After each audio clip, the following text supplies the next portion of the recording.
Want to log Facebook Messenger? In this video, I will guide you step by step on how you can do that. First of all, launch open the Messenger app. Make sure to log into your account by entering all of your credentials. Once you have been logged in, you want to tap on the menu icon at the bottom right corner of your screen.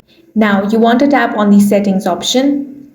Here, scroll down and find privacy and safety. Once you get here, under security, you will find several options. The first one is app lock.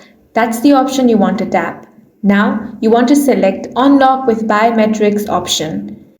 When you toggle this option on, you will have to use your face or fingerprint to unlock Messenger. You can still reply to messages from notification and answer calls if Messenger is locked.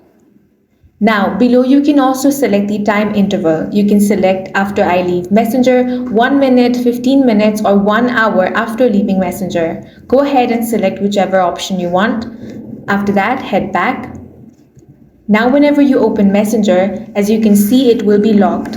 You will have to use either your fingerprint or your face in order to unlock it. And that's all for this video. If you found it useful, make sure to hit the like button and subscribe for more videos like this.